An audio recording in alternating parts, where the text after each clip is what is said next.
चुनाव। हाँ। और चुनाव जनता के दिल में जाके बैठने वाले व्यक्ति का ही आवश्यकता होती है।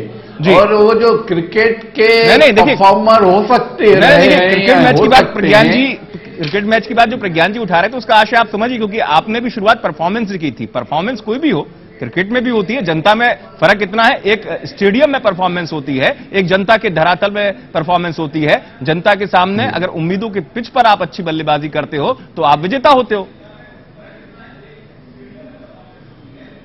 नहीं, देखिए आप बिल्कुल गलत कंपैरिजन कर रहे हैं। शैलेंद्र जी, मैं आपको सीधा सवाल पूछता हूं के पीछे आप मानिए, मैं आपको बहुत सीधा सवाल। नहीं, मेरी बात सुन लीजिए पहले। हाँ, बोलिए जी।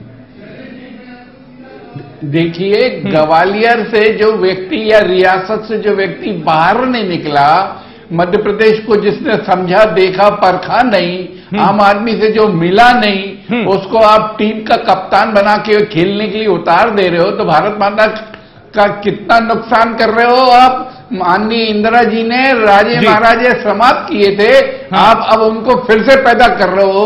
क्या कर रहे हो मेरे समझ में नहीं आ रहा है। आपकी पार्टी क्यों स्वीकारती है उन्हीं के परिवार के लोगों को? शैलेंद्र जी, मेरा ये एक बुनियादी सवाल है, ये मेरी चिंता भी है। अगर आप उनको फिर महाराज से मानते हैं, सामंत मानते हैं, आपकी पार्टी स्वीकारती। चलिए, दूसरी बात जो आप कह रहे हैं कि वो जनता से मिलते नहीं, तो यदि मुझे लग रहा है कि अगर वो जनता से मिलते नहीं है तो क्या वो महल से बाहर नहीं निकलते? दिल्ली जाते वक्त भी लगता है वो सीधे कोई रास्ते से दिल्ली पहुंच जाते होंगे। नहीं, देखिए, मालूम नहीं, मुझे नहीं समझ में आ रहा है कि माधवराव सिंधिया या ज्योतिरादित्य सिंधिया को आपने परखा नहीं, समझा नहीं, कार्यकर्ताओं से जो मिला नहीं, उनके बीच में बैठा नहीं, 4 बड़ी बड़ी सभाएं कर ली और उसके बाद माननीय राहुल जी से उनकी पहचान है, या साथ पढ़े हैं, चलिए या सभा कर ली। स्टार संस्कृति मैं आपकी बात से एक दूसरे के सहपाठी हैं। बिल्कुल, मैं आपकी बात से सहमत हूं। इस पॉइंट पर मैं आऊंगा, इस विषय और बिंदु को उठाऊंगा।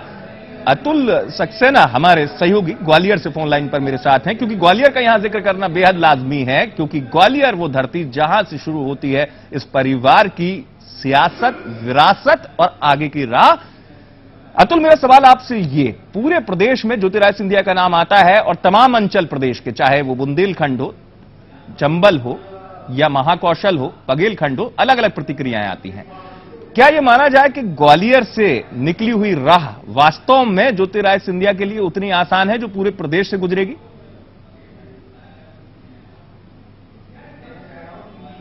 अतुल, आप तक मेरी आवाज पहुंच रही है? अतुल, आप पहुंच रही है, मैं कह रहा हूं। नहीं शैलेंद्र जी, मेरा सवाल अपने सहयोगी अतुल सक्सेना से, माफ कीजिएगा, आपके पास आऊंगा।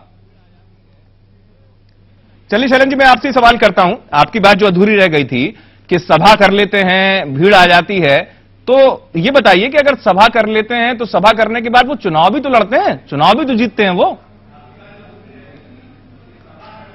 हाँ, ग्वालियर से ही लड़े हैं, ये गुना से लड़े। उनके तो दो स्टेशन फिक्स है जो उनकी ओल्ड रियासत रही है।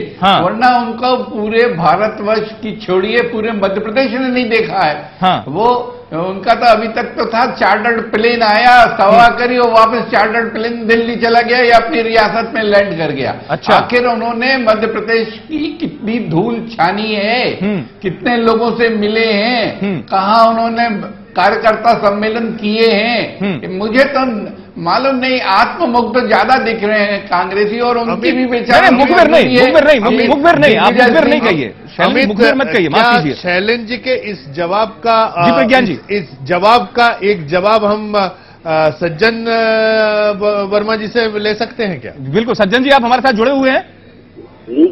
सज्जन जी, प्रज्ञान भट्टाचार्य, संपादक खबर भारती, आपसे एक प्रश्न करना चाह रहे हैं। प्रज्ञान जी पूछ सकते हैं आप सवाल।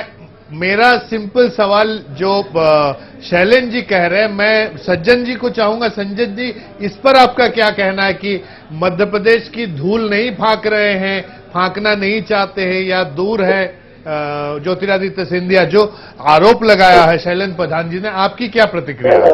भारती जी, ये शैलेंद्र जी बड़ी घबराहट में है। 33 जिले तो अभी अभी वो घूमे हैं, और ये हवाई जहाज और हेलीकॉप्टर की बात कर रहे हैं। मई की तपती गर्मी में कार की खिड़की के कांच खोल के 4